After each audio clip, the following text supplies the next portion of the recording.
fastest aircraft in the Japanese fleet. Very light, very long range. But it had one hiccup in that it didn't have any protection. And as a result of that, if you'll see from the left, you'll see a P-40 Warhawk coming in on the tail of one of the Japanese Zeros. Two young servicemen came in off the beach that night, realizing they were in a war.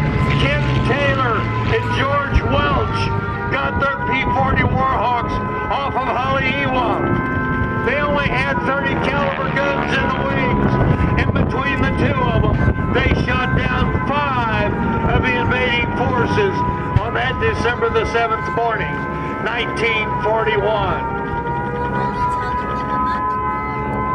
High above, the Ayachi D-3A dive bomber, a 500-pound bomb between the wheel wells, came in on top of the battleship Arizona, dropped that bomb in front of the number 2 gun emplacement. That bomb went right through the forward deck into the forward magazine. That great ship exploded with such force. She sank almost immediately to the bottom of Pearl Harbor, taking 1,100 American servicemen to a watery grave. They sleep there today.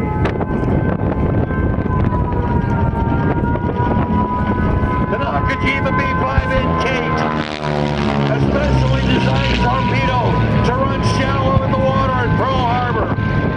They lined up on the battleship Oklahoma. They dropped first 1, then 2, then 3 of those fish into the water.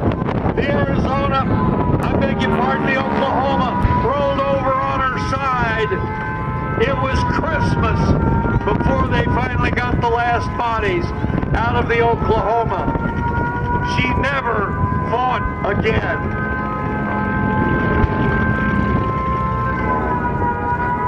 The first wave of 183 aircraft went back to the ships. They launched a second wave on Hickam, Bellows, Haleiwa, Pearl Harbor, Ford Island, all of the places where America had its aircraft. We lost over 400 aircraft on that particular day. 2,400 Americans died on the island of Oahu that December the 7th morning, 1941. Listen to the sounds of war. Listen. You're an 18-year-old serviceman. You're on the battleship Nevada. Your skipper's the only one that has steam up in the boilers. You're parked right at the very end of the bay. He gets that great battleship moving.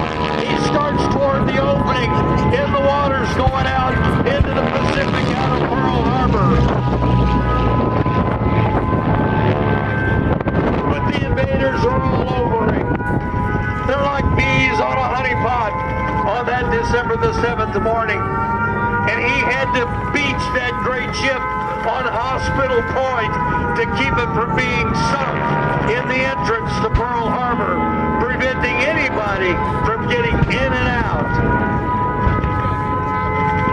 Admiral Nagoma made a grievous error, though, because he was supposed to send a third fleet in for attack on Pearl, and he decided not to do that because he was wanting to do a hit and run. Listen to our President, Franklin Delano Roosevelt, as he went before Congress the next morning. December 7th, 1941, a date which will live in infamy. The United States of America was suddenly and deliberately attacked by naval and air forces of the Empire of Japan. The attack yesterday on the Hawaiian Islands hands has caused severe damage to American naval and military forces. I regret to tell you that very many American lives have been lost. With confidence in our armed forces, with the unbounding determination of our people, we maintain the inevitable triumph, so help us God. And eventually, ladies and gentlemen, we did gain that inevitable triumph. But Admiral Yamamoto was told how successful the invasion of Pearl Harbor was. He said, I fear we have done nothing more than to awaken a sleeping giant and filled him with a great resolve. And that's exactly what happened, ladies and gentlemen, because Americans all up and down our great nation came together. Moms and dads started building victory gardens.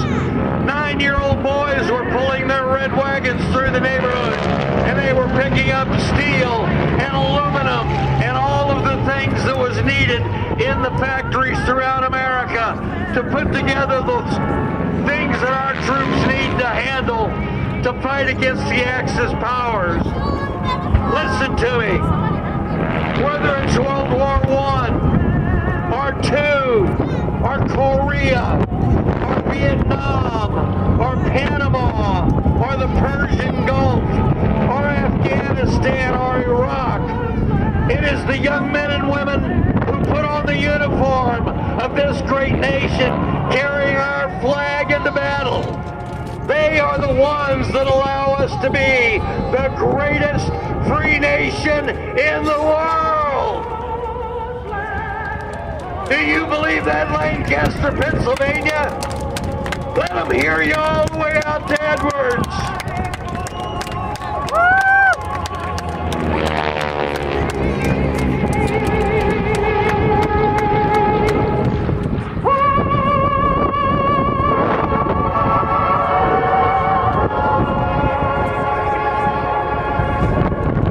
Ladies and gentlemen, we of the Commemorative Air Force are proud to have the opportunity to fly these great old airplanes and bring them to air shows all across the country.